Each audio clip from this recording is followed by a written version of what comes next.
Hello there guys, welcome back to another video. What are we doing today then? So we're going to be doing an oil and filter change on my 2008 R56 Mini Cooper S. Now I know this more than anyone that it is absolutely crucial to keep up with regular oil changes on this engine. So I bought this car a couple of years ago now with a completely blown engine, and I rebuilt this engine from the ground up. It's had the absolute works into it. All the videos are on my channel, so feel free to check them out.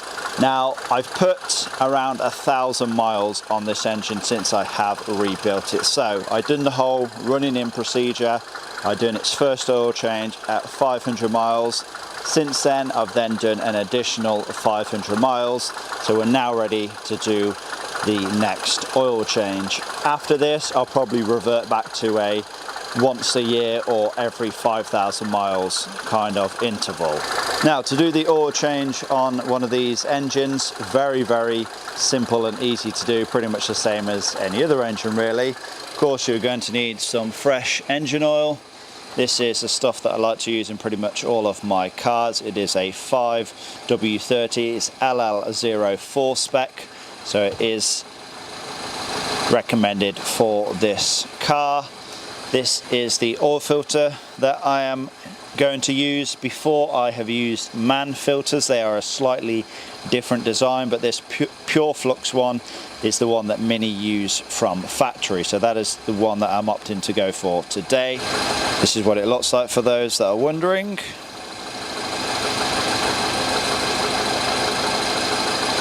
You're also going to want a fresh crush washer or copper washer for the oil drain plug, and then of course you want some basic hand tools and maybe some cleaning supplies as well. Now as you can hear, the engine is running. That is because I want to get the engine up to operating temperature. Just helps drain the oil a hell of a lot easier. Once it's up to operating temperature, I'll switch it off and then we will begin removing the oil filter.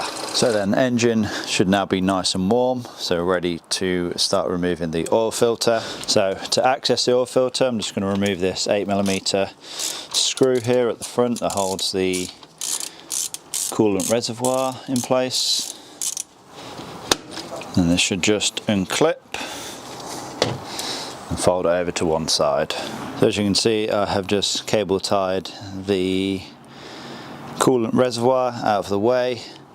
We now have access to the oil filter canister itself. Just need to get a 27mm socket on that. So first and foremost we just want to crack it loose. It should not be tight. Now we just want it to be loose. We don't want to remove it fully. If we do that, we'll have a spillage of oil. So we just want to let it be loose for a sec. Let the oil drain from the filter back down into the sump before we remove it fully. And once the oil's drained from the filter, you can just lift it out. There we go, that's the oil filter removed. We will just lift the old paper filter out of the cap. I'll then get a pick tool to remove the old rubber seal. This needs to be replaced. Just giving the cap a quick clean out. We can now get our new genuine pure flux one. Get that installed. There's no preferred way to install it. Me personally though, I generally just keep the writing on the top like so. Just push it in and there's that installed. And I've actually noticed these ones seem to sit a lot better compared to the other aftermarket ones. So if it was me, I would only install one of these pure flux ones or genuine Mini. If you have a genuine Mini, it's just going to be the exact same as this. You will then, using some fresh oil, just lube up the O-ring. We can get this installed over the cap like so. Very important to make sure you have it seated in the correct sealing ring. It is not the very first one, it is the second one.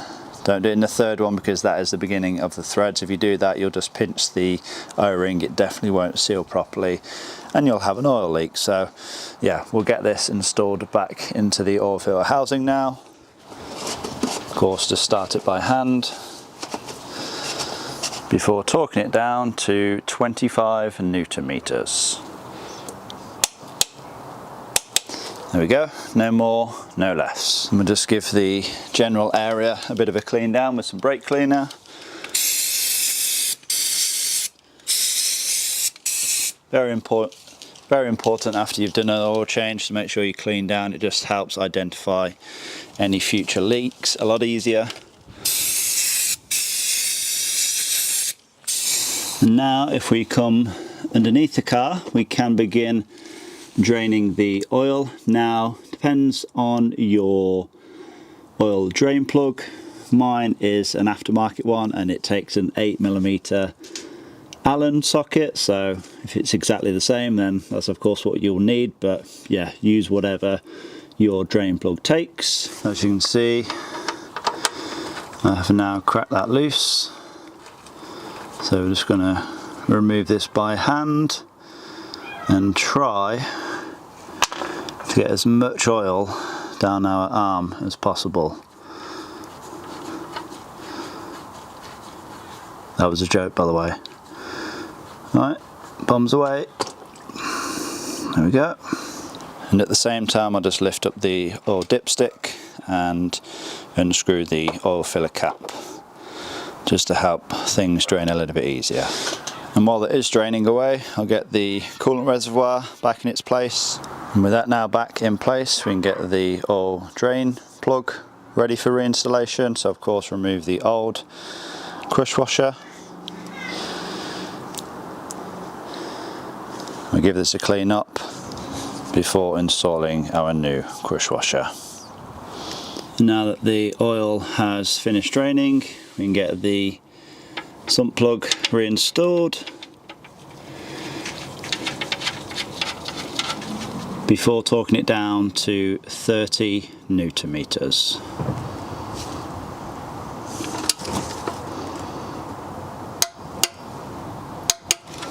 There we go. Again, we'll just give things a nice clean down. Now all that's left to do is fill it with fresh oil. Okay, so it's now time to add our fresh oil. Pretty sure these N14 engines take between 4.5 and 5 litres. So we're just going to add around 4 litres, then we will check the dipstick.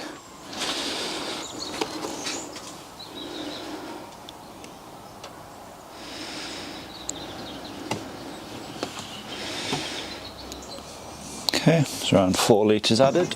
We'll check the dipstick.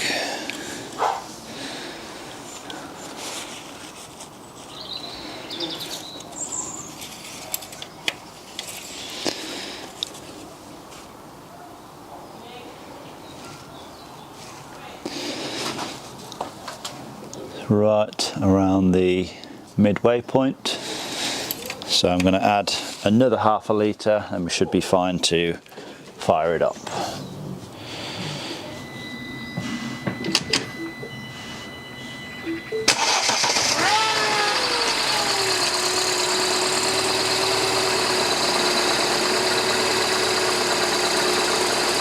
Okay then, so engine fired up, probably going to have to add a slight bit more oil because of course the oil filter housing is now full of oil as well.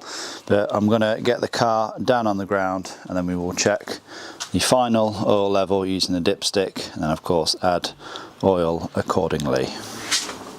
Okay then, so there we go, got the car back on the ground, had to add another 300 millilitres or so. Bang at the maximum mark on the dipstick now.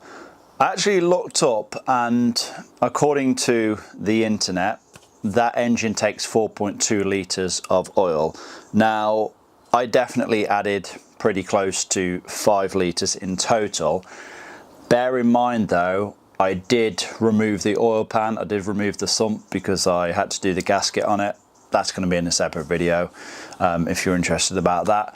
But yeah, when I removed the sump after draining the oil, I noticed there was still at least a half a litre in there. So maybe it's 4.2 litres when you're just doing a regular oil change, but because I pretty much drained the oil completely from the engine, it turned out it was closer to 5 litres. With that being said, add slightly less than what you should and then check on your dipstick. You don't want to be overfilling, so add maybe 3.5 litres, then check your dipstick, add a little bit more, add a little bit more, and so on. Yeah, job done. Nice, easy job. Very, very important, especially on these very, very fragile engines, that you check and change your oil regularly. At least check your oil on a weekly basis. It's the #1 killer of these engines, low engine oil. They do like to leak. They are well renowned for leaking and of course burning oil as well. Hopefully, fingers crossed, I don't have that issue. You know, I've just rebuilt the engine, so hopefully it should be good for the foreseeable future, but we'll never really know. Now, when it comes to how often you should change the oil in these cars, in these BMW Mini Coopers, ignore what BMW, what Mini say. I don't know what they say, maybe every 10,000 miles, I don't know. Don't listen to that. Change it at the absolute max every 5,000 miles. It's a simple job you can do yourself at home. You know, the cost of oil and an oil filter, it's really not that much. So yeah, make sure you are doing it at least on a yearly basis, and like I said, every maximum 5,000 miles. If you want to get the oil and oil filter that I've used, I'll leave links if I can find them down in the description box below. I want to thank you all for watching anyway. Please remember to give this video a like, leave a comment down below, subscribe if you have not already done so, and I will see you all in the next one.